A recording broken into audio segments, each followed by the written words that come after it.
I want you to picture the most expensive silence in the world. Okay. You're standing in the middle of a massive infrastructure project. Maybe a hydroelectric dam in Southeast Asia or a high-speed rail link, cutting through Europe. A mega project. Exactly. Mm. And this site, it should be roaring. It should be a symphony of jackhammers and reversing trucks and shouting. But instead, it is just dead quiet. That's a bad sound. The cranes are locked. The concrete mixers are turned away. The only thing moving is the meter on the daily delay costs, which is ticking up by what? Tens of thousands of dollars every single hour. Oh, that is the absolute nightmare scenario, isn't it? And, usually when you hear that specific kind of silence, it means the engineers have left the room. And the lawyers have entered. And the lawyers have well and truly entered. You're right. We tend to think of construction disputes as these, dramatic courtroom battles that happen years after the ribbon's cut. Mm-hmm. But the reality is, the most dangerous disputes are the ones that happen during the work. They freeze the cash flow, they poison relationships. They kill the project if you let them. Totally. Which is why the industry had to invent something, a mechanism to keep the patient alive while the surgery is happening. A way to resolve fights without stopping the concrete pour. And that is exactly what we're doing a deep dive into today. We're cracking open the FIDIC Yellow Book, specifically the 2017 edition. It's basically the Bible for international construction contracts. It is. And we are laser focused on one part, Clause 21. This is the rule book for something called the DAB. The DAB, it sounds like a secret government agency. It really does, doesn't it? Yeah. But it stands for Dispute Avoidance and Adjudication Board. And I want to really highlight that first part, avoidance. Yes, that is the critical evolution in this 2017 edition. I mean, in previous versions of these contracts, the focus was all on adjudication, deciding who's right and who's wrong. The fight itself. The fight itself. But Clause 21, it shifts the focus to avoidance. It's not just about stopping the fight. It's about preventing the punch from ever being thrown. So our mission today is to figure out if this actually works. Is the DAAB a genuine project saver? Or is it just another layer of expensive bureaucracy? We have the actual text of Clause 21 right here, so let's see what the fine print says. Yeah, let's get into it. Okay, starting with the basics. Subclause 21.1, the Constitution of the DAB. I think for a lot of people, the term board suggests, a committee in suits sitting in a boardroom in Geneva. Right, reviewing PDFs. Exactly. But what is this thing on a project site? Well, it can vary. The clause allows for either a sole member, so just one person, or a board of 3. That depends on what the parties agree in the contract data. Okay. But the crucial distinction in Clause 21 compared to older contracts is that this is a standing body. Meaning they're hired right at the start. Exactly. With the old ad hoc models, you'd only hire a board when you were already screaming at each other. You're parachuting them into a war zone? Pretty much. The building is figuratively on fire. By then, the relationship is usually too toxic to save. But Clause 21 requires the DAB to be appointed within a set time frame, usually 28 days after the contractor gets the letter of acceptance. Wow. That is incredibly early. You probably haven't even poured the foundation yet. You might not have the internet set up in the site trailers. You probably haven't even finished setting up the coffee machine. But the logic is that these people need to understand the project before it goes wrong. They visit the site regularly. Subclause 21.3 actually mandates these visits. So they can walk the ground. They walk the ground, they see the progress, they get to know the personalities, they need to smell the smoke before they see the fire. Okay, but here's the cynicism I hear, and frankly, it's the first thing I thought of. If I'm the employer paying for this billion-dollar project, I want my guy on the board, and the contractor definitely wants their guy. How does FIDI stop this from just being a partisan split where everyone votes for their paycheck? Yeah. It's a really valid concern. And the appointment process is structured a bit like a prenup. If it's a 3-member board, the employer nominates one, the contractor nominates one. So far, that sounds partisan. It does, but then, and this is the key, those 2 members consult with the parties, and they have to agree on the 3rd member, who becomes the chairperson. The tiebreaker. The tiebreaker. So Yeah. you have to agree on that person. It forces collaboration right out of the gate. What about the money? Because, if I'm signing the check for the referee, he might be inclined to call fewer fouls on my team. Subclause 21.1 is really explicit about that. It says the remuneration has to be mutually agreed, and each party shall be responsible for paying 1/2. A strict 50-50 split. It has to be. Yeah. If the employer pays 100% of the fees, the board's neutrality is gone. Same problem if the contractor pays. So that 50-50 split is the financial firewall. Makes sense. Huh. But let's play devil's advocate. Let's say I'm a bad actor, Uh-huh. I'm the contractor, and I know I'm going to be slow, or I don't have the resources I promised. I don't want a referee watching me. So can I just stall the appointment? Can I just say, oh, sorry, haven't found a candidate, and drag this out for 6 months? You can try, but Clause 21.2 is written specifically for you. It's the failure to appoint clause. It anticipates exactly that kind of sabotage. Okay. If a party fails to nominate a member or fails to agree on the chair, the other party can request an appointing entity to step in. And this is the professional body named in the contract, Yeah. like the president of FIDIC or someone. Usually, yes.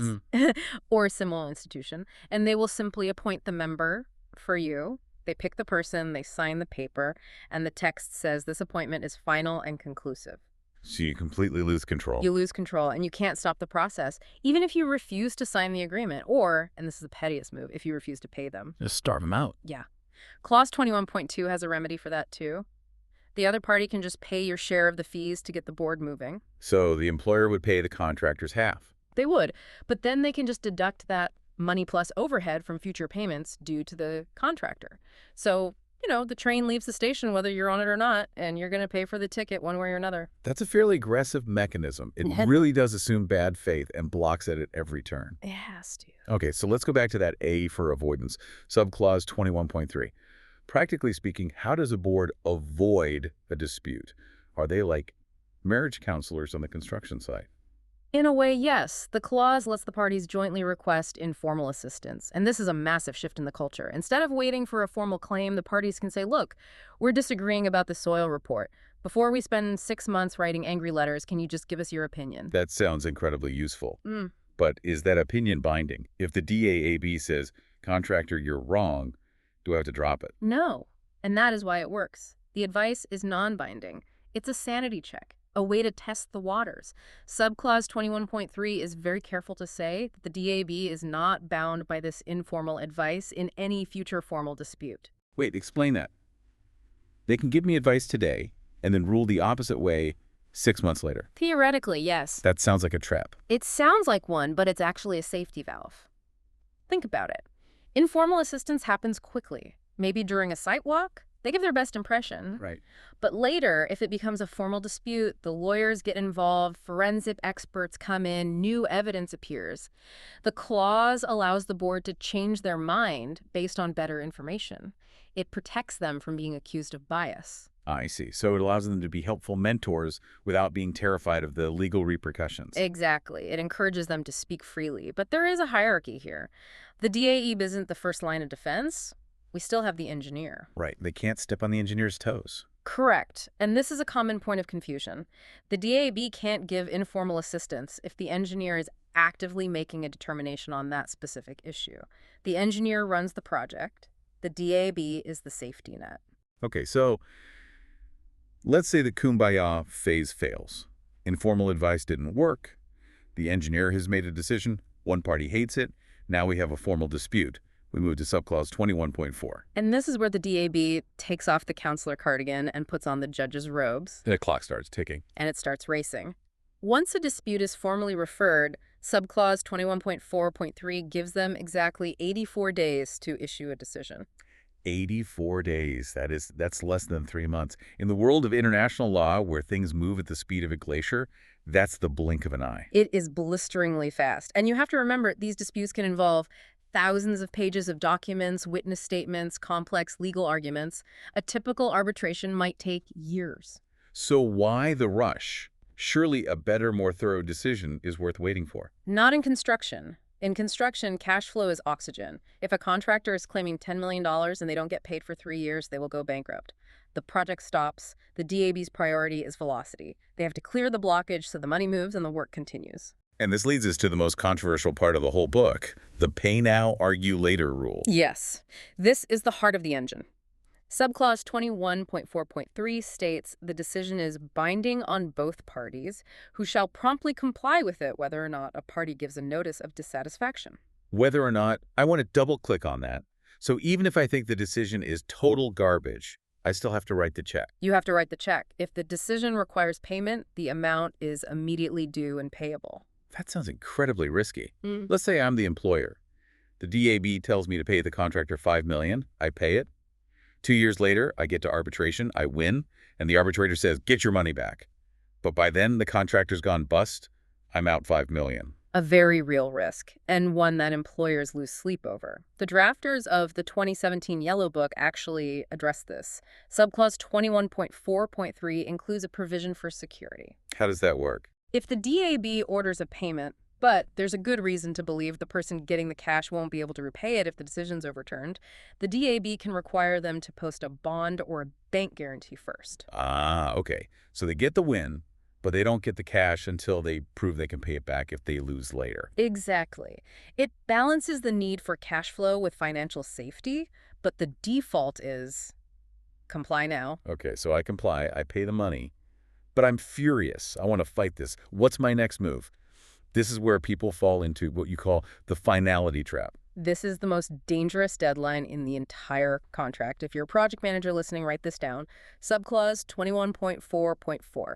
If you are dissatisfied, you must give a notice of dissatisfaction, ANOD, within 28 days of receiving the decision. 4 weeks, that's it. That is the window. If you stay silent or you just send a grumpy email that isn't a formal NOD, the decision becomes final and binding. Okay, we hear those words a lot. What's the actual legal difference between just binding and final and binding? Binding means do it for now, but we can fight about it later. Final and binding means game over. Wow. You have lost the right to challenge it in arbitration. It's set in stone. That's brutal. So if my project manager goes on vacation and forgets to file the notice, I just eat $1 million loss forever. You ate the loss. The logic is that disputes need an end date. You can't have these zombie disputes rising from the grave 3 years later. So does the NOD have to be a full legal brief? No, but it can't be vague. The clause says it must set out the matter in dispute and the reason for dissatisfaction. You can't just say, I disagree. Right. And interestingly, the text mentions severability. Yes, which is a great feature. It means you don't have to throw the baby out with the bathwater. You can say, I accept part of the decision, but I'm dissatisfied with the other part. So you can agree to pay for the extra concrete, but still fight over the 10% interest they added. Exactly. It narrows the battlefield. It saves everyone time and money. So let's trace this to the end. I've lost the DA decision. I've paid. I've filed my NOD within 28 days. Do I run straight to arbitration? Not yet. The contract forces you to take a breath. Clause 21.5 mandates a cooling-off period called amicable settlement. You have to wait another 28 days. What's the point of that? We've already been fighting. We aren't going to hug it out. You'd be surprised. The hope is that once the DAB has given a reasoned decision, both sides have a reality check. Maybe the contractor asked for $10 million, the employer offered $0, and the DAB said, it's worth $4 million. And suddenly settling at $4 million seems pretty reasonable. It saves the legal fees. It's the let's not make the lawyers rich clause. But if that fails, And it often does. then we go to the nuclear option. Clause 21.6, arbitration. This is the end of the line. And what powers do these arbitrators have? Are they just reviewing the DAB's work? Not at all. And this is important. The arbitrator is not an appeal court. Subclause 21.6 says the arbitrator has full power to open up, review, and revise any decision of the DAB. So it's a complete do-over. Yeah. They hear the evidence from scratch. They do. They can ignore everything the DA said. But, and this connects back to the beginning, the arbitrator can look at your behavior. Clause 21.6 says they can take into account the extent to which a party has cooperated in setting up the DAB. So if I was that guy at the start, stalling the appointment, The arbitrator can punish you for that now, usually in costs. They might say, okay, you win on the technical point, but you're paying the other side's legal fees because you acted in bad faith 3 years ago. it creates a long-term incentive to play by the rules. It does. I have one more question about a loophole. We talked about pay now. Yeah.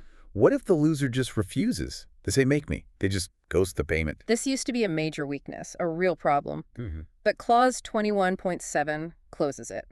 If a party fails to comply, the other party can refer that failure directly to arbitration, Skipping amicable settlement. skipping everything.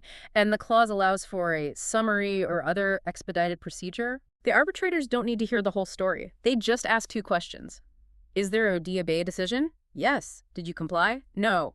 Order, pay immediately. So it's just an enforcement action, not a trial on the merits. Exactly. It forces the cash to flow, which brings us right back to the core philosophy of the whole thing. It really seems like the 2017 amendment tried to plug every single hole where a party could hide. They even plugged the no DAB hole. Clause 21.8 says if, for some reason, the DAB was never set up, you aren't stuck. You can go straight to arbitration. There's always a path forward. So when you step back and look at Clause 21 as a whole system, it feels like it prioritizes momentum over perfection. That is the perfect summary. It's designed to keep the project moving. It forces issues out early with avoidance. It forces quick cash flow with the 84-day rule. And it forces finality with the 28-day NOD window. A machine designed to keep the concrete pouring. It is. But it raises a provocative question for you to think about. We talked about pay now, argue later. In a system where you have to pay immediately on a quick decision, does the DAB empower the stronger party? How do you mean? Well, if a massive global employer forces a smaller local contractor to pay back millions on an interim decision, that contractor could go bankrupt before they ever get their day in arbitration. So is Clause 21 a shield that protects the project, or is it a sword for the wealthy? That is the tension, isn't it? It forces you to ask, is it better to have rough justice now or perfect justice too late? Exactly. And for construction, the answer is usually now. Something to think about. If you're using the 2017 Yellow Book, watch that 28-day clock. It ticks louder than you think. It never stops. Thanks for diving deep with us. We'll see you in the next one.